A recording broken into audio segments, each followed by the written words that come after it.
What is going on, everybody? Welcome to the Origin Story podcast. Today we have honestly a really special guest on today, one of my favorite people, and we also have a returning co-star to the show as well, Mr. Sam Singh, and just excited to have both the gentlemen in the same studio, in the same quote-unquote room. Quito has an amazing story, which he's going to share with us today, and it really is the foundation of who he is today, and really, as the headline to this podcast is, like, the guy acquired 70 doors in less than a year. Like, remarkable. But as we'll come to find out, like, all those doors didn't truly happen in the last year. They started way back at the beginning. And so I'm excited to hear about Quito's story, for him to share with the audience. It really is a remarkable story. So Sam, if you don't want to kind of lead us in, excited to have you back here as well. And just, if you guys didn't know, Sam at the Clever Investor Summit broke his back and got sick and just got slammed. And so he is back today, muscling through, drinking lots of water, maybe on pain meds. I don't even know, but he showed up today. So I'm on every. Yeah. So let me not to get into it too much. One, it's amazing. It's absolutely amazing to be back with Logan and here with Quito, especially. So yeah, for everyone that's been wondering, I've been gone for the past 2 weeks. I literally got back home from Vegas from the Clever Summit, and on the flight home actually cracked my spine. So I've had a broken back for the last 2 weeks. It's probably gonna take about another 5 weeks or so to get it fully healed. And then on top of that, when you break your spine, you usually get a fever, which lasts about a week.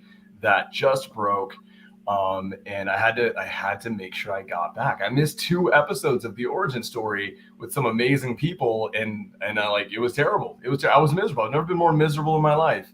So, and then Logan told me, hey, Quito's up next. I'm like, okay, forget this. I'm gonna swallow 10 pain meds. I'm gonna make sure I have all the vitamin C in me. I'm gonna be here for it. So I'm glad to be back, Logan. Thank you so much for holding it down while I've been away. Quito, man, I am so excited to finally meet you, to interact with you, to learn your story, because you're someone that I love. Logan, I have a lot of love for Logan. He's someone that I hold in extremely high regard. He's one of my closest friends, and he has just spoken so amazingly about you. And I know you guys do deals together, and we're gonna hear all about that. But man, I'm just excited to learn your story. Yeah, well, thank you. Thanks, Logan, for having me, and thanks, Sam. Looking forward to engaging with you. Yeah. Again, thanks for having me. And where you guys want me to start, huh? yeah, so first off, I know a lot of the audience hasn't heard of Quito, but Quito's actually written a book about his upbringing and his family. He's from Laos, and his family had a really interesting story of how he got to the United States. So I think that story is the one that I'd like you to start with, because as we were talking about before the podcast started, it really sets the foundation of who you are today and why you're such an amazing real estate investor, but really you're even a better human being, and you're a family man and a community man. But it all starts from the foundation of how you even got into the United States. So I'd love for you to start there, Quito. Yeah, sure. Absolutely. Yeah. So, right now I'm in Billings, Montana, and I'll, kind of share how I got to Billings, right? So, back when I was about 6 years old, I was living in Laos. Okay. And for those of you guys who don't know where Laos is, it's a small little country about the size of Iowa. It's smack between Thailand and Vietnam. So there's a little country called Laos, and it's landlocked. Right. So here I am playing, in we call it like the backyard, with just playing in the back, doing what little 6-year-old kids would be doing, right? Just kind of playing around. And my mom, she calls me house, like, Quito, we're gonna go visit a friend's house, right? And of course, being the obedient 6-year-old child as I was, like, okay, fine, I'll listen. So I have two older sisters. I have one older brother and me, right? And so we, so I was visiting my parents. We climbed into a taxi, right, to go to visit a friend's house. And I'm going to go back a little bit before how we even got there, because before that even happened, my mom was working for a secretary. She was working as a secretary, and she was talking to her friends, right? And, Laos is a communist country, and her friends would talk about this place called America. Like, oh, America, you can do this, you can do this, it's like a land of opportunity. Okay, and so it really kind of sparked I think a fire in my mom's like, okay, I want a better life for my family, because my dad at the time was working as a surveyor for the government, and he literally would be gone for like 6 months, 12 months out of the year, so he would barely ever see us, right? And so my mom was kind of daydreaming about America, so she had hatched this plan, okay, to come to America. So this is where it starts. So she has hatched this, it's been in her mind. And how this happened was, on that day when she called me, Quito, let's go visit. What had happened was my dad came back home, right? And he was set to go back out into the field that day. But what had happened was the his transportation was flying in a helicopter. The helicopter broke down, and they told my dad, "Hey, look," because my mom was taking my dad to the airport. They were in the taxi, because in Laos, not a lot of people own their own cars, right? So, so my dad comes back to my mom and said, "Hey, you know what? Um, they're gonna come back. We have to come back tomorrow because the helicopter's broken." Okay. Now this is what ignited the plan. My mom already had a plan, right? It's somewhere in the back of her mind, but this was like the window of opportunity. Because in life, when there's an opportunity, right? You gotta take it, right? And so here was this window of opportunity. They were not expecting my daddy back till the next day. So my mom turns to my dad and say, "Hey, you know what? Let's escape." And my dad, he's a pretty sensible, guy. Is like, he was kind of scared. He was like, "I don't know if I can do this," right? And here's the thing, like, my mom, she is such a brave woman. She gave me an ultimatum. It's like, "Hey, look, you either go with me, right?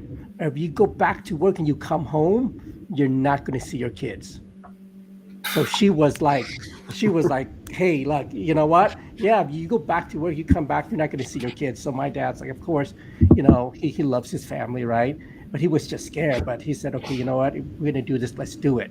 So fast forward, now here I am. I Now at this time I have no idea what's going on, right? So I go into this taxi. We climb into the taxi with my two older sister, my older brother, and me, right? And there's another backstory which I didn't know before that I'll kind of share with you, okay? Because I didn't realize this till later in life, right? That I had a younger sister, and she was too young for the journey that we were about to take, okay? And so my parents made the decision to leave her behind, because she didn't know if we were even going to come back. But my uncle at the time couldn't have any kids, so my parents gave my younger sister to my uncle to raise as their own. It's like, "Hey, take care of her, and we'll come back for her." Okay, so that's kind of the backstory of that. Now, fast forward back, here I am. We get into this taxi, right? We drive into this, we drive into the jungle, to this remote place, and homes are built in like 8-foot poles, right, due to the monsoon season. Okay, so here I am, like, looking around. So we go into this house, to a friend's house, right? And I remember my parents saying, "Hey, if you play, when stay inside, if you go past the window." Now, we didn't really have windows; they were just like cutouts, right? Because of the climate, so there's no window. But if you go past it, just ducks, and just make sure nobody sees you. I didn't know why at the time, but later I found out why, right? Because they didn't want the neighbors to suspect what was going on, because it was our family, so uh, there was like 6 of us, right? And there was another family which I didn't know, but they had two kids, so total 10 people in this house, right? So here we are. I remember just eating, sleeping. My dad wakes me up in the middle of the night, right? Like, "Okay, let's go." And so we sneak in the back, we go down, walk into the jungle, amount to the jungle. Okay. Now the only light we had was the light from the moon, right? That was the only light, and we're here in like our bare feet, right? Just climbing in, and And so we get to this bush, right? So the parents at this time, I'm just doing whatever, just following my parents' direction, right? So they pull out this 4-man wooden canoe, right? I don't know how long it's been hiding in the bush, but it's there, right? So they pull it out. We get in. Now, back in Laos, not a lot of people knew how to swim, right? Basically, the only person who knew how to swim in the group was my dad. Okay, so here we are. We get 10 of us, getting this 4-man wooden canoe, and the water's like right up to the edge. Okay, and so I remember just pushing, and I'm thinking to myself, "Oh man, this is interesting, right?" Like, oh, and so the adults started to paddle across the river, and it's the Mekong River, which is the river that separates between Laos and Thailand. Okay, and as we start to cross the river, I mean, I can vividly remember the paddle just slapping against the Mekong River as they were going through, right? And then suddenly, snap! The oar from the boat had snapped because it wasn't, designed for all that weight, and it was old, right? So the parents started. I just hear them murmuring some stuff, whatever it was, right? So I noticed they took their hands and they put like the flip flops in their hand and use it as a paddle to go through, as use it as a paddle. So here I am, it's like, okay, I'm just like kind of sitting still, and then suddenly my feet started to feel wet. The boat started to take on some water, right? And then the parents, I hear some murmurs, they'll start like scooping water out and throwing unnecessary luggage out, right? And here's the thing, I didn't realize this till later, but when that incident was happening, my dad, right, since the only one that he could swim, was thinking in his head, man, you know what? If my children or my family drown, I'm gonna go with them, right? Because he realized that the risk that we're taking to cross the Mekong River is treacherous, because it's one of the treacherous river in Laos, right? And so he thought, man, if my kids die, I'm gonna die with them, because I cannot survive knowing that they're gone. So that was what was thinking in his head. So with that, here we are, just paddling. They threw out some luggage, right? And man, we finally get into safety, right? And I just want to let the audience know that in Laos, they actually there's border patrols, right, on the Mekong River. If they see you, they'll shoot, they'll kill you, right? And so that was also an inherent risk. Not to mention the treacherous river, right? That was a risk. And so now we get into what we land, right? What we thought was land, because we jumped out, it was quicksand. So here we are sinking, and I'm like sinking to my chest. And I've heard horror stories, when I was a kid, about quicksand, right? And my dad starts to look around, and he sees a branch, like a skinny branch, and he goes to grab for the branch, but he misses it, right? He tries again and he misses. Like after about the third or fourth time, he finally grabs the branch and pulls himself out, right? Because for him, he's like, his family's in danger. He's, wants to save his family, right? So he pulls himself out, pulls the rest of the kids out, right? And then here is my mom. She's stuck, right? And she's like knee deep. And my dad is trying to find something else that was longer to throw to her, right? And at first he looked, he couldn't see anything. And I'm a believer, right? And so I think like throughout this whole incidents, I mean, I really, looking back, definitely was, with the hand of God just watching us and just protecting us. Okay. Because what had happened was, even though at the time when he was looking, he couldn't see something, finally he looked at the same spot he looked, he was able to find something, right? A branch that he was able to, throw out to my mom, and my mom just grabs and just barely pulls himself out. And what was interesting about this is because, and I found out this later, as my mom was like sinking, she just really saw her life just flash before her eyes, knowing that, man, this could be it. But my dad, loving my mom's like, he was not gonna, let the mother of his children die at that night. So he was able to rescue, pulls everybody out, right?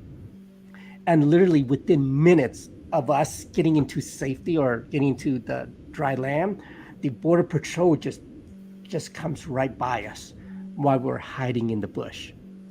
So crazy, right? So so back so now that we're crossing into safety, we had to go into refugee camp, right? And the refugee camp was where we stayed, literally, probably like an 8 foot by 8 foot little room, all six of us, right? We had two eggs, a chicken leg, a handful of rice to feed us. I mean, but at the time I didn't, of course I didn't know what was going on, right? All I knew that I was with my family and that was fine. And that But was interest, and that was your ration every single day, right? yeah, that was like my rationing. And sometimes, the food would taste kind of sour because there's no refrigeration, but it was what we got. And they had like communal bathrooms and stuff like that. But for us, we were together, right? So And was this refugee camp? Was it all made up of refugees from Laos, or was there other people who were there? What was like again, and how many, like, describe a little bit of like what this refugee camp looked like? yeah, this refugee camp is probably like about a square mile total, Mhm. maybe if that. But there's literally just tons of people. I think it was, either from Laos or from Cambodia, right? But we were just all there. Literally must have been like thousands of people there, right? Families and whatnot. And they would have rations. And then once you're at the refugee camp, it's almost like a lottery, right? You kind of have to wait your turn for somebody to get you out, right? And so back, across the ocean in Billings, Montana, right, there was a couple who was going to church. They met somebody that was just passing through town. And after church, we're having brunch with them. And they asked what he does is, I provide refugees, with homes in a place to stay, right? And she had it in her heart that that's what she wanted to do, right? So after that brunch, later she talked to her husband and to the church congregation, because it costs money to get there, to bring people over. So they prayed about it, and they had their church sponsored a family to come to America, and that family was us, right? And so what was interesting was, you know, back in when we were in refugee camp, my parents had an opportunity to go elsewhere, right? To go to like France, but my parents decided, to bypass, and they thought he was crazy. They thought, man, you guys are crazy. You know how long you're gonna be in this refugee camp? Whether it's 5 months, several years, who knows, right? And but my parents had a goal, like we want to come to America. We made it this far, right? America is our destination. They didn't know, they didn't care where it was. But when we got the letter, um, a little back up a little week, my dad had actually met, because my dad used to teach, part time when he was in Laos, and crazy thing is he ran into one of his students that he taught back when he was in Laos. And they recognized, they started talking and kind of found out that student was in charge of the paperwork to get out of camp, right? And what had happened was, he took us, we were probably down at the bottom somewhere, and he took us and brought us closer to the top. So we got out there faster than most people. We were just really fortunate. I mean, and it goes back to, thinking back about having integrity and treating people right. Because when my dad was teaching, he made an impression on the student, and that student years later remembered him, and found out, ran into him in camp. It's crazy, right? That's amazing. I mean, to talk about things coming full circle, right? And I mean, I got to say, your dad must have been an amazing teacher, because if he was a teacher that wasn't fantastic, and all the students hated him, it may not have turned out the same way. But Right. Yeah. that's amazing. And you said this before. You said that you're a believer, and things are happening in certain ways at the right time, at critical moments. Mhm. And that sure as heck seems like a critical moment for a little bit of divine intervention. But continue, Absolutely. please. Yeah. So so we finally we get a letter saying, "Hey, come to America and Billings, Montana." Right, out of all places, Billings, Montana. Who would have thought, right? So we come to America with literally $5 in in my dad's pocket, right? And the church set us up, and we uh, we actually I have a younger brother who was born here in the U.S. and we named him Luke after the church that sponsored us, was St. Luke's Episcopal Church, sponsored us. So my parents named him after the church, right? So meantime, my dad's here, doesn't speak any English, church has assimilated. My parents, that's the thing about being a parent, like your kids are always watching, right? Because I was watching my dad get up. He would work the graveyard shift, right? And he didn't have a car. He would ride his bike to work, right? And he would come home. He would collect garbage, aluminum cans back in the 80s, right? You recycle aluminum cans just to make ends meet. And my mom was, she started out cleaning other people's homes, and I remember being as a kid, spending my summer cleaning other people's homes, and I would go, and these homes were in like the country club, right?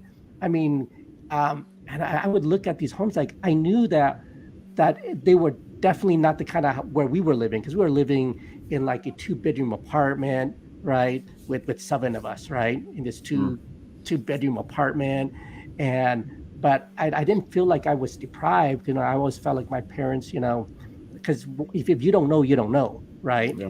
But I would go with mom, clean people's houses, and my dad washing dishes and stuff. And in the wintertime, he would ride his bike to work, and the tires would, because the snow would just roll up on the tires, and it would kind of get stuck. And he saved to get a car, but just watching them work, just kind of, I guess that's what instilled that drive in me to just keep working hard despite whatever happens, right?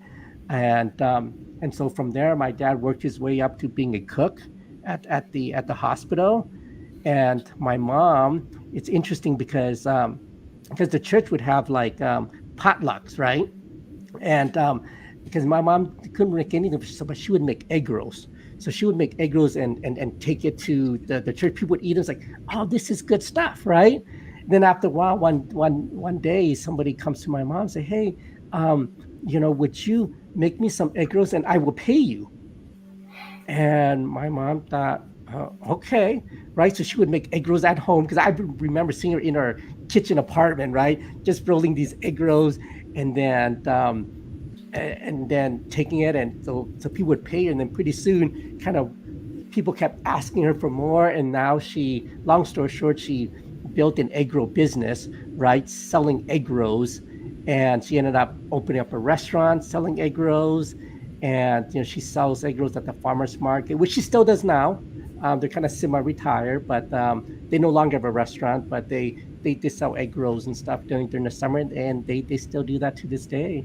Working hard, and they're they really set an example for me for what the American dream could be, because they worked hard, and now they also got rental properties as well, so they no longer have to work. They're getting rental income. So yeah. This is okay. There's a few things I've hit on here. So, Quito, I didn't even know that you were Laotian in your background. And in Fresno, California, where I live in Central California, we're one of the very few places in all of America that actually has like a strong population of people from Laos. We have a lot of Hmong people, and we have a lot of Lao people, and it's something that I grew up with, and it was normal to me. Like all my friends were either Hmong or Lao, or most of them were. And it's funny because you go to some other areas in the country, or a lot of them, there's not a lot of strong populations out there. And to hear about, it's just a funny thing because I'm Indian and Italian, and as someone who was brought here at a very young age, when you look at a lot of Indian people who come to America without any real palpable corporate skills, what do? They bring their culture with them, and they become industrious and entrepreneurial with their foods.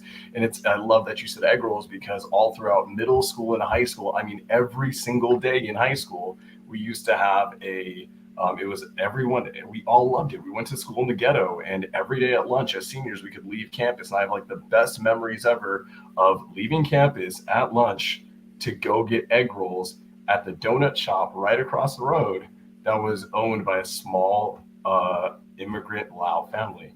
And best egg rolls ever. So this is amazing, man. I'm loving this. This is like bringing me back to my childhood, to my upbringing. Um, God, this is awesome. This is freaking fantastic.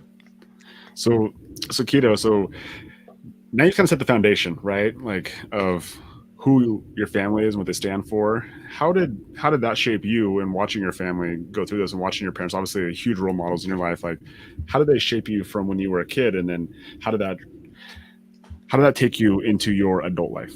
Yeah, it's just kind of watching because I knew like I didn't, having to learn English and stuff like that, and I thought, you know what, watching my parents, I know they wanted a better life for me, right?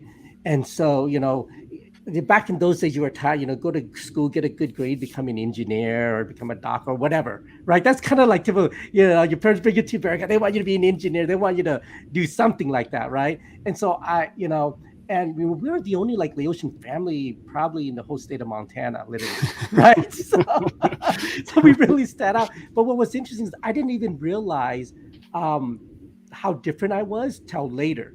Because like a fish doesn't know that they're in water. Because I was about like 6 years old when I came over, and the kids, fortunately they were nice to me. They didn't really bully me or anything like that, right? um but so I did the thing like I applied myself, by watching how my parents applied themselves. And so I went to school, got good grades. When I graduated, went to college in Arizona, to study electrical engineering, right? And then when I got to my electrical engineer, I thought, man, this is it, life is good, right? And then you get into the work field and you realize that, man, maybe this engineering, maybe it's not for me, right? Because that's when I discovered real estate. Okay, so this is how we get into real estate. Because here I am, I was like, uh, I moved out of my house, I got a career, and I ended up moving up to Washington, and I was staying at my sister's house, right? That, man, you know what? For the couple, my brain says for an extra couple $100 more, I might as well get my own place. So I don't have to live with my sister and her husband, right? You know, and so I ended up buying my first house. Okay, so I bought my first house. Um, I was like 23 years old when I bought my first house, right? And I was not even thinking investing. I was just thinking logically, like I'm just gonna buy this. It was a piece of dump. I didn't know what I was getting into. The realtor just sold me a house, didn't tell me that you could do inspection, this or that. So when they turn on the water, because I bought it during the wintertime, right? The waters was leaking because there's broken pipes everywhere, right? And so I figured out, how to fix broken pipes and this and that. And a long story short, after I fixed it, some of my friends needed a place to stay. So I go, well, hey, you know what? You could rent a room from me. Okay. Nowadays it's common to house hack, right? Back in those days, you didn't think of it that way. You're just like, okay, I just kind of fell into it, right? So it's like, okay, I got roommates that pay 2/3 of my mortgage. Hey, this is great. Meantime, working as an engineer, right? And then, as a lot of the book that really gets people into thinking is the Rich Dad Poor Dad book, right? I tell you that Robert Kiyosaki has been responsible for so many entrepreneurs. It's crazy, right? Because even at the Sever summit, right? You said how many people read his book? Like half the room stood up, right? Yeah, So gotta give a quick shout out to Robert Kiyosaki for absolutely going crazy on stage. And but I mean, at the end of the day, he is like, you're right. When how many people read his book? What, 80% of the room, at least 80% of the room, not a yeah, person in that room didn't know who he is, and didn't all probably collectively agree that he's the godfather for like what is probably what modern day real estate investing. Um, right. Absolutely. So it's cool that that's he's a part of your origin story to at least a small degree, a little bit as well too. Right. Yeah. Yeah. Definitely. So, learn from there, thinking, okay, so then I would buy other properties. And then, you know, long story short, I got to the point where I ended up quitting engineering, which my parents thought I was crazy. right? Like after I say like my third property, like I got my real estate license, thinking, oh, you know what? These real estate agents weren't doing anything for me. I analyzed the deals myself. It's like, why don't I just get the piece of the pie myself? So, and I got my license. I didn't really intend to sell real estate as a profession. Like I just did it for my own purpose, right? And then my girlfriend, who's now my wife, right? She said, I've got some friends that want to learn what you do. So I would meet with them. I would show them how to do some calculations, and I and then I would end up being the realtor to buy properties, right? So long story short, my real estate sales career kind of took off, and then I quit, engineering to do real estate, not so much as an investor, but more like just a career change, right? Like, hey, you know what? I love real estate better than talking to servers and whatnot, right? Because I was working for Hewlett Packard at the time. So in 2002, which back then the market was rising, right? And so I got in, everybody was making money. And as you know, when 2008 hit, the market just took a dip, right? And here's the thing, like, when you go through like hard times, right? It's if things are too easy for you, you don't build that toughness, right? And so throughout the whole time, things have been relatively pretty easy for me, right? Graduated from college in like 3 years, got a job 6 months before graduation with a sign-on bonus, right? And my life just kept things kept going up and up. And then 2008 hit. Man, I remember it was August of 2008. The real estate market just went like crickets. Like people weren't selling real estate at all. And here I had rentals, right? And I thought I knew what I was doing, but I was my mistake was I was buying on appreciation, right? Because things were just rising so fast. You buy it, next couple months it's worth 30, $50,000 more or 100,000 more, right? And so I thought I was doing good, but when the market hit, my tenants weren't paying, and I was barely cash flowing on my properties to begin with, right? So when they stopped paying, now we start the snowball effect, right? Like here's the thing, for me was when I um, met my wife, right? Who's now my wife. I, made a promise to her, said, honey, let's not let money be what separates us, okay? Because here's statistically, like 50% of marriages end in a divorce, right? And then from those 50, probably like 70% of that is because of finances, right? So let's not let money be what separates us. As long as I have my two hands, let me build our dreams. That was that was kind of like my promise to her, right? Little did I know that that I would really have to follow through on that, right? Because when that hit, because before I was making good money, I was making $40,000-$60,000 a month, and I was like, man, that's good money, because I was selling left and right. I ended up being like one of the top 10% in our in our company, right? So when they hit, I wasn't making any sales. Everything I did just couldn't make anything work. I was in the process of even losing my own house, right? And here I am, like, you have to, like, because sometimes pride gets in the way, right? And you don't ask for help, because when things were tough, I was trying to, not let people know what was going on, right? My parents didn't even know, friends didn't even know, and I really had to swallow my pride. And when I could no longer make my mortgage payments, and I think one of the turning moments for me, I'm a father, I have kids, at the time they were young, right? And it was my oldest daughter's birthday, right? And I remember literally we were like so broke. I had to go into her room, sneak into her piggy bank, so I could grab money from her piggy bank to buy her a birthday present, right? And then I go from high on life, just having to steal from my daughter's piggy bank.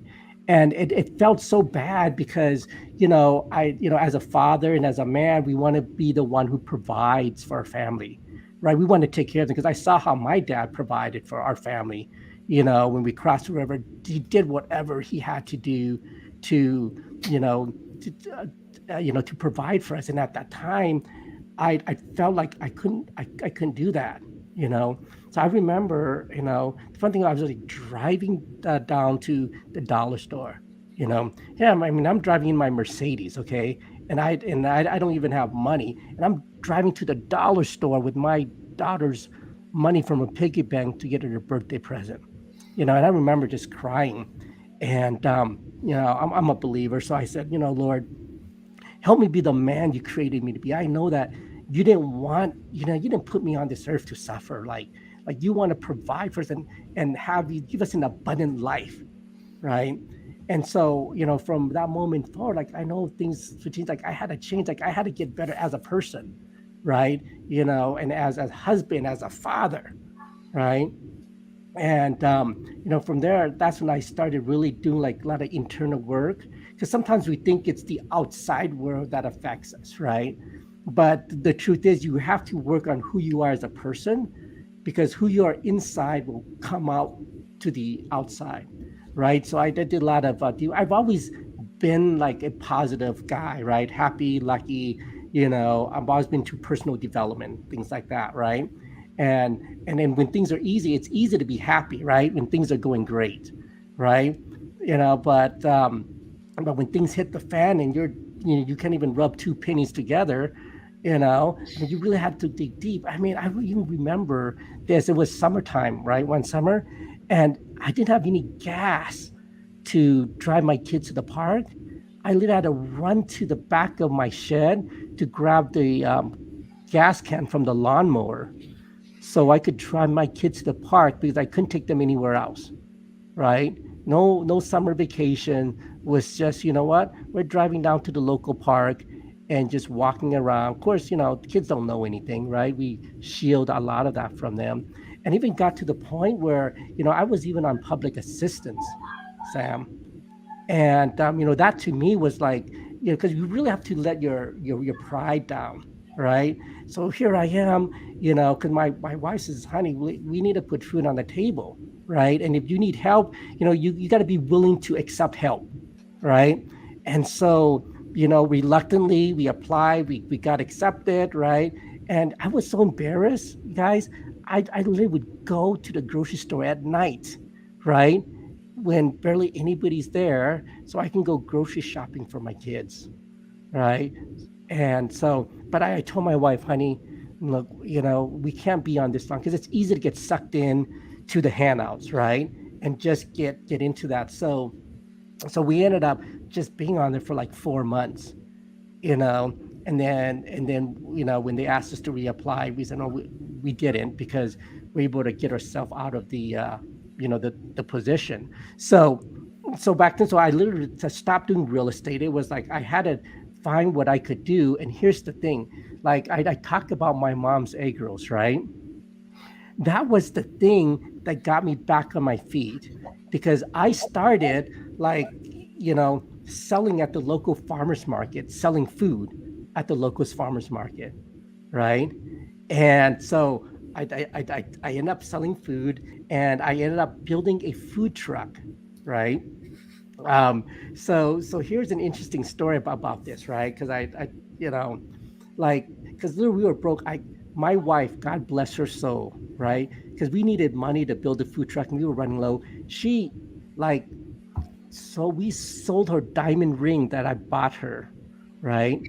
Her wedding ring, so we can build this food truck. And it's funny because even to this day I ask her when she wants me to replace the ring. And what she tells me, she goes, honey, the rings is not important. What's important is that I have you, right? And so I tell you, she is a keeper, and I'm not letting her go, so you I, know I have to wait. I have to say this. I have to say this. Oh my God. So Keith, I can talk to you for 20 hours. Absolutely. Like every couple minutes you say something that just like throws you, just like takes me and it chucks me back to my childhood. But I have to say this. Your wife is freaking amazing. Yeah. There's no other way around it. There's no other way around it. And Logan and I talk about this. We've talked about this so many times. Logan has a phenomenal marriage and partnership with his wife. I've spent so much time with them, and I look up to them in such a big way. And I see the power of having the right person by your side, your partner in life and even in business, what it's done for them, what it's done for so many couples that I look up to and I admire. Um, you have had highs, phenomenal highs. I don't know if anyone caught it earlier, but he was just you casually saying, "I'm making money 40, 60,000 a month." I'm like, okay, that's it's okay, it's good money. But you had phenomenal highs, and then you had lows, and the reality is, it seems that no matter what happened, whether you were flying high or you were at your lowest, your wife was always by your side and always had your back no matter what. And that element of your life didn't falter. And I was thinking right now when you were talking about this, I'm like, I wonder what would have happened if she jumped ship. But she didn't. She didn't ever jump ship. And I don't. There's obviously you guys have an amazing marriage, but it all comes down to the fact that he has faith and trust in you and the future that she and the kids will have with you. That's so powerful, and guys. I know we're here on a real estate podcast. Honestly, we can get into real estate stuff more. I promise we will. But honestly, this, with your story so far, and there's so much in your origin story with where you came from and coming to this country and all the trials and tribulations that you had. But as a young man who's a father and a husband, who's an entrepreneur, you've gone through the roller coaster. And it's not like it's not the creative finance that saved you. It's not the good math underwriting. It's not, all these things. It's not business relationships that saved you. In my opinion, it's one, your belief, whether it's a belief in God or it's belief in yourself that you're going to succeed. And two, I'm seeing commonalities, right? The first half of your life, it was your parents. It was your mom and your dad doing whatever they had to do to make sure that you had a better life. And then the second half of your life so far, it's seeming like it was your rock and that was your partner.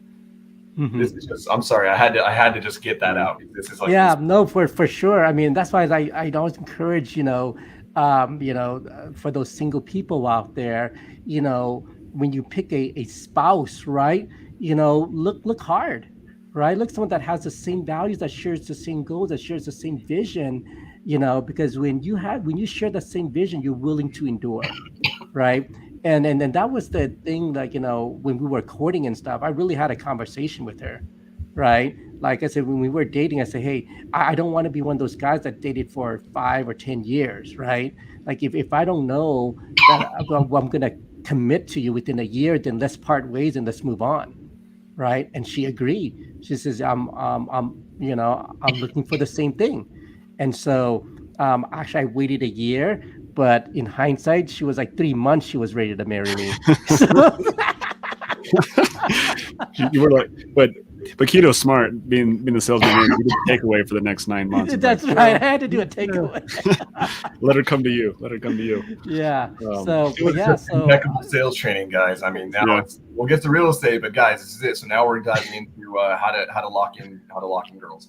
Yeah. That's right. Well, it's actually one of the conversations. So when we were down in Vegas a couple weeks ago, we were all down there, and Quito and my wife and I had lunch together, and it was actually the thing I took from that conversation as well, was just how important that relationship is that you, Quito, have with your wife, and like the belief that you have as being a believer is so strong. It's very clear. The belief you have in yourself is really strong, and all of that is just cemented by your wife's belief in you as well, and your guys' journey together. And Sam, like that hypothetical question you asked earlier, like what if his wife would have left? Like we all know what would have happened. Like it would have took a long time for him to get back on his feet, because ultimately he'd be back searching and finding that person to spend his life with, and that would be a distraction from what he's been able to do now to this point. And I'm a huge believer in that as well, in having your spouse be your partner in life, and whether they're in the business or not is actually irrelevant, but they're in it, like they'll sleep on a bridge with you, and that's the type of person that you're looking for, that true ride or die. And there's no better way to know if that person is actually going to ride or die with you than actually to go through a near-death experience, and I mean that in a hypothetical example, but like when you lose everything, it becomes really easy to jump ship. And right. I think that's actually the most valuable thing the thing that in the moment was maybe one of the worst experiences, now become the biggest asset, because it gives you the ability to take risk with the understanding, knowing that no matter what happens, like your wife's going to stand with you and she'll be by your side, and that is one of the most powerful things that you can ever have. So, Hmm. For so with sure. that being said, Keto, tell us like a little bit about now. Now you have this, right? Where did Yeah. where did this transition back into real estate? Like when did that end up happening? You know, I always knew that real estate was the way to build wealth, right? Because if you look at all everybody who's wealthy, what do they have in their portfolio? Real estate, right? So, but what I realized was that even though I crashed and burned, like I didn't want to go through that experience and just go through it. I told my wife, I was like, you know what? I want to learn. I want to learn from the experience. What was it that caused me, besides, the economy and stuff? What was I personally responsible for on my own? Right? How can I be responsible for my actions? And it was not having the right guidance, the right education, right? Because I think that really has a lot to do with when it comes to real estate, how far you go. Because if you don't have the right information, right, and if you don't have the right people around you and the right mentors to show you, because they've been through the trenches to help you navigate through, I mean, it would just take you a lot longer, and you just mess up a lot more, right? So I kind of knew, like, hey, I knew I want to get back to real estate. So once we got back on our feet, this was in 2017. Now, fast forward, right, from 2008, took a big break up to 2000, almost a decade, right, of not doing real estate. We got back on our feet. I told my wife, okay, I want to go back into real estate, but this time I want to do it differently. I want to do it right. I don't want to make the same mistakes I made before. And then with the blessing of my wife, because for the longest time she hated real estate. She didn't even Mm-hmm. want me to talk about real estate. Like, don't talk to me about real estate, Tito. I know what happened, right? you know. So kind of took her a while to get over it. But when she finally gave me the blessings, like, okay. And in 2017, so late 2017, I actually, I'm also, being licensed. I still kept my license even when I wasn't doing real estate. I kept my license active, right? And so I thought, you know what? I was gonna go back into sales again. Let me go back into sales. But here's what happened. I called an expired listing. I, you know, I called the owner. They said they still wanted to sell. I said, great, let me go take a look at it. I went to take a look at it. I didn't even step inside because I just kind of drove around it. And then I called when I was looking at it, I thought, man, what she wants to sell it for is like 50% of the ARV, right? So that I knew, but I knew that I don't know how to fix things, right?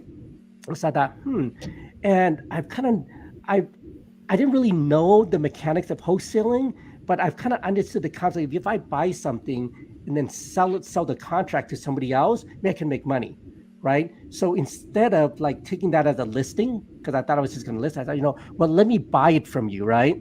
And I told her I'll buy it from cash. And here's the thing, like I had no clue what I was doing.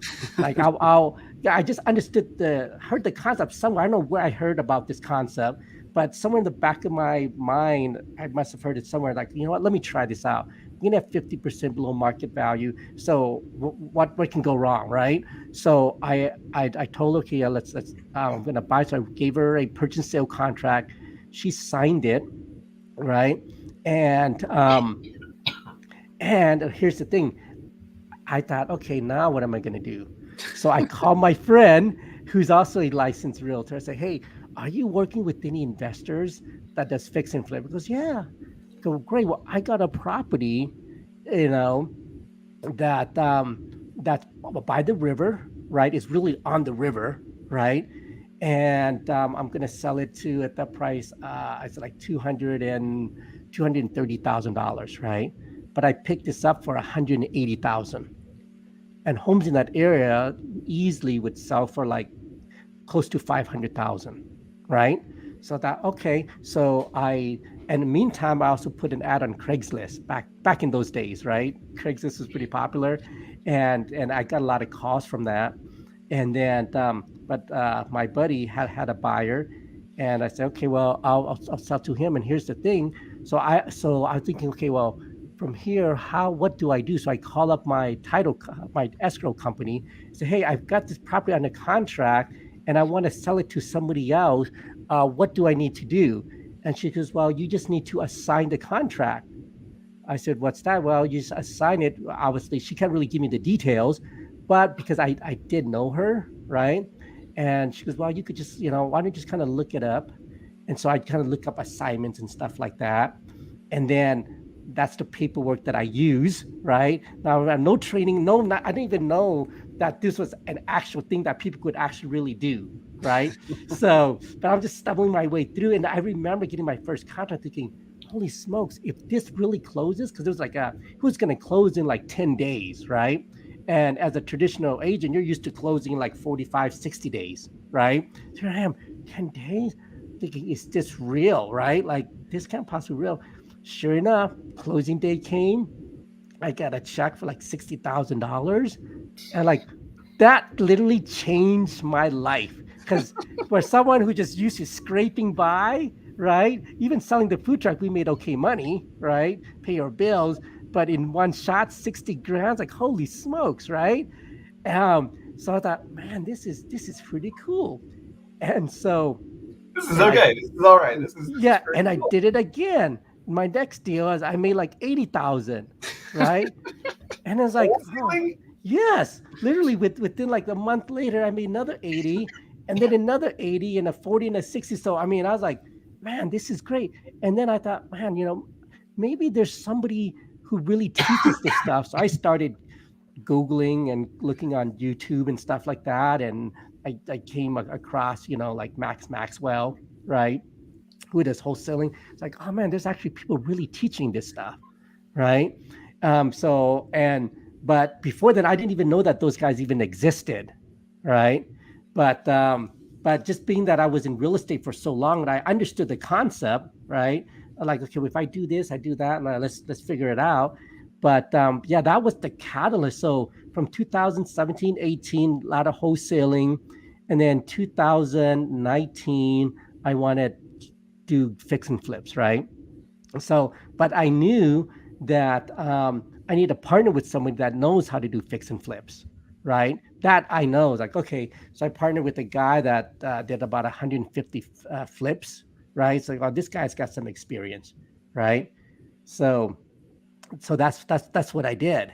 I I started doing fix and flips, and I didn't really start till doing buy and holds till 2021. You guys, right? Because at the time I was still in Seattle area, right? And so back to Billings, I've always wanted to come back to Billings because it's a smaller town. My parents still live here, my siblings lived here, but it just kind of took a while for my wife, to decide, okay, because she grew up in Seattle. She's also Laotian, but she grew up in Seattle, and she loves it, and I mean she's never been anywhere else. So this is the first time that she's ever moved out of Seattle to live in Billings, right? And so when we moved into Billings, you know, the wholesaling scene is not as active, right? And then, but I figured out, you know what? Because as you know, wholesaling is great because you get quick cash, but then you have to hunt again. You got to keep doing it and doing it, otherwise you run dry. But as you know, if you keep the asset, right, and then these assets give you money each month, over time, it'll give you enough money where it could cover your personal expenses, right? And so that was our goal. So my wife and I had a goal. It's like, okay, well, in 3 years, we move to Billings, we're gonna start building our assets, right? Instead of just fix and flipping or wholesaling, let's just start holding properties. And so in 2000, was it 22 right now, right? We're in 23, 22. I forget. But so last year in April we moved to Billings, Montana, and then we started just buying up properties and holding properties, and we're up to like 70 units, and we just added some more to our portfolio. So In yeah, okay, how long of a time frame was that from let's just go from this from you moving, which was what, April last year, yep, yep, 2021, yep. to April now. 2021. Yep. In that time span you got 70 properties, 70 doors. Yes. Oh my God. Yeah. Logan, do So you ever like hang around with people that make you feel like you're just not doing enough with your life? Yeah, it was funny because Keto was legitimately the very first conversation I had when I joined Sub 2. Someone's like, "Oh, you're from Montana. You should talk to Keto." And so I remember this our conversation. I was sitting on the couch, literally like a week or two into Sub 2, having this conversation, and Keto's telling me about this. And like again, as much as I know off Keto's Facebook because he's the EXP agent, I was like, "Oh, cool! Like one of my agents here that I do business with, he's an EXP agent." So that's what I was like thinking we were going to chat about. And all of a sudden, Keto starts talking about how much real estate he's acquiring, and I think at that time he said like 60 something doors. That was like in December or something like that of 2021, and I was just like, I'm not even sure if that was good. Like I'm just like, I mean I knew it was good, but I was just like, huh, it seems like a lot of doors. It seems really seems really crazy. Like I don't think I have anything to add, any value to add to Keto. And we actually didn't, like after that conversation, we probably didn't chat for a couple months. But when our first conversation, I was just like, wow, this guy's amazing. I'm not sure how I can ever add value to this person. This is fantastic. There's so much more that I want to talk about, right? I mean, you talk about that many doors in that amount of time, right? Like there's, as the investor side of my mind comes on, and I'm just like, wait a minute, what the hell? Like there's, acquisitions, the financing of all that. What does it look like? Now we know because we've got a little bit of a spoiler that you did a lot of it with this little thing called creative financing. But there's, oh my God, this is gonna, Logan. I truly think that we should have Keto on for part 2, like 100 freaking %, because one, Keto's story, the origin story of Keto is worth 3 hours at least on this podcast. And then to talk about how you've been able to do such high level things, that amount of like, I hang around with a lot of closers, I hang around with a lot of buy and holders, a lot of fix and flippers, and to amass that amount of properties in a portfolio that big in that short of a time frame is not easy. Like for those people watching, this is not something easy to do. Logan, I mean, you're pretty freaking high level and you're doing some pretty high level things. Do you think that's an easy thing to do? No, I mean, I know from personal experience, like it's taken us 3 years to acquire over 20 units, and Keto's done this quadruple that in a matter of a year. And I think it's worth having a second podcast and talking about that whole piece for sure. Like there's so much to it, and I know a little bit of Keto's. I know just a smidge of Keto's secret sauce because we actually are partners together on some of that portfolio. He's actually helped grow my portfolio, and I'm helping him grow his portfolio at the same time. And but as far as like diving into how that, I think we should save that as a little hook for the next podcast that we obviously are going to have to do with Keto. But with that being said, so let's save that as bait for the next podcast. All right, yeah, we'll save that as bait, and we can unwrap that some more. Yeah. So tell us right now, what do you have going on? Like, what's in your pipeline, and what are your goals going into the rest of 2022? And if you and your wife have goals for 2023, kind of show us what the trajectory that you're on. That way, we can make sure that you're held accountable to those goals. Yeah.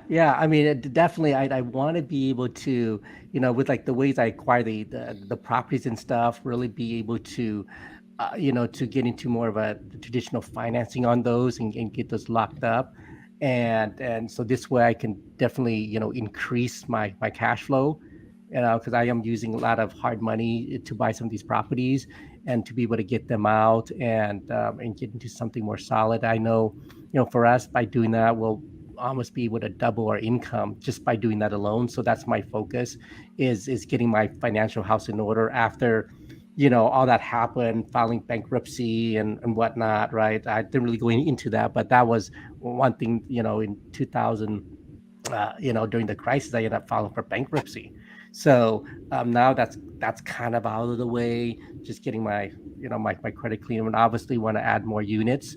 I mean, I'd like to, get to 100 units by the end of the year. So, yeah. So light work for Keto. It's light work at the rate that's going on.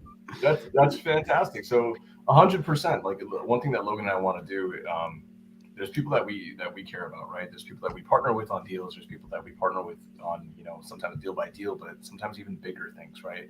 And it sounds like you and Logan have already taken down deals together. You guys are very synergistically helping each other grow each other's portfolios. Yep. Now hearing all this, I'm like, okay, 130 more by the end of the year. Come on, you're going to hit 35 by the end of Q2 without a doubt. But Keto, 100%. I'm requiring that you come back on for at least one more part, where we're going to dive into, the technical stuff, all the fancy real estate jargon.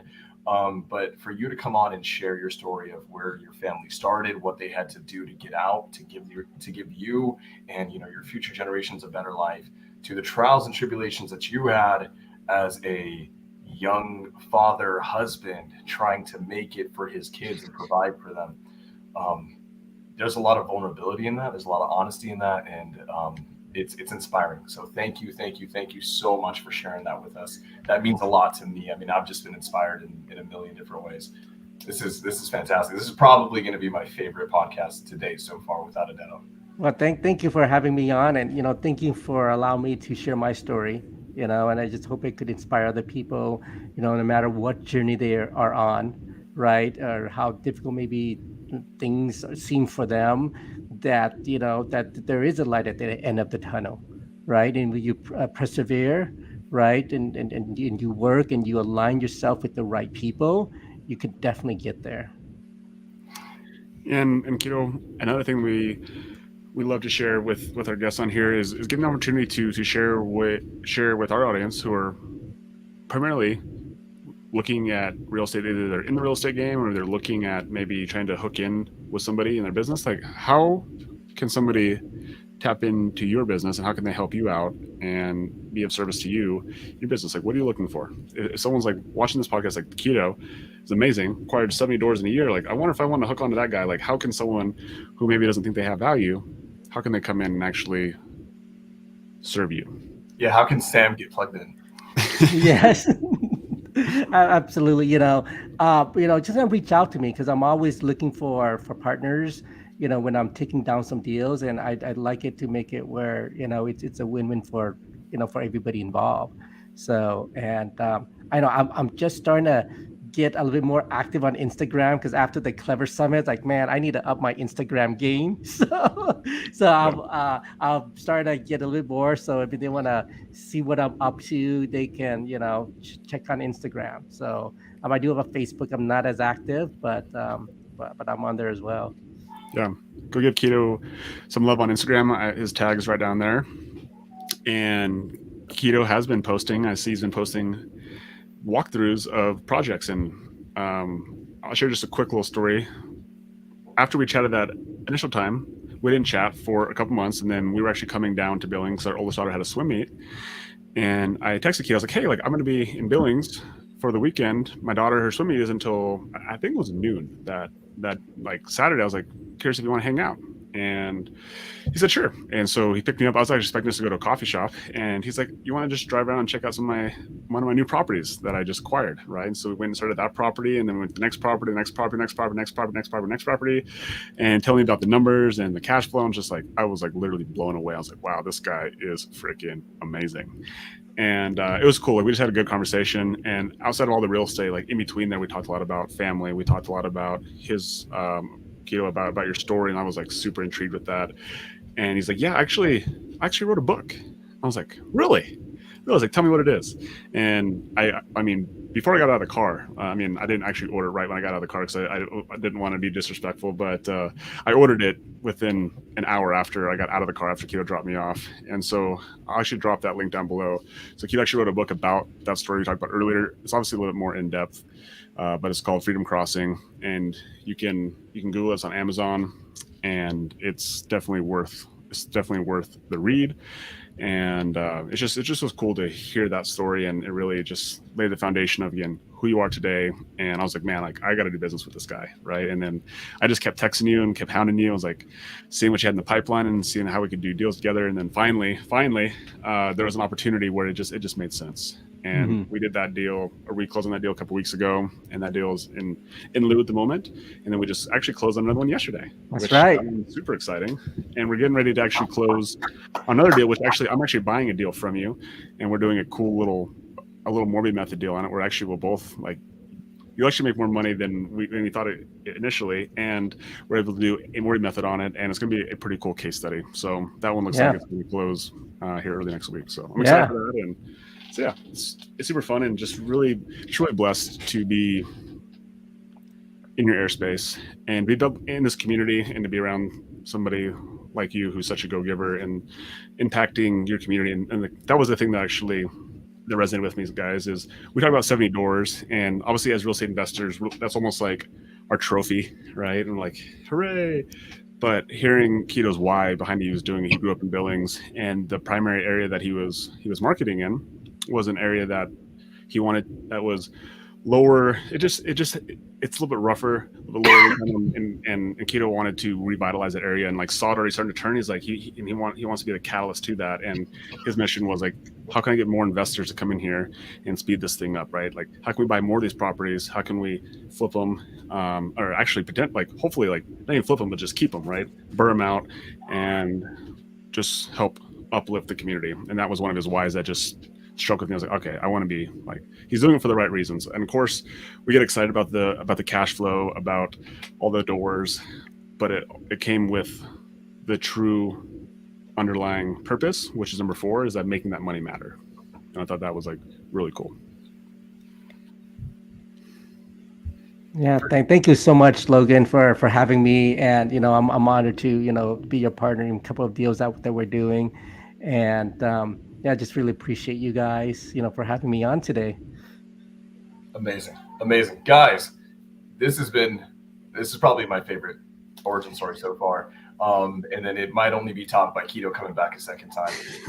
So everyone, thank you so much for being here with us. Quito, dude, you're freaking amazing. I'm going to talk to you for 7 more hours now. You're not going to, I'm going to blow up your phone. Just, this full disclosure. Okay. But everyone, we will see you next week on The Origin Story. Awesome. Bye, guys.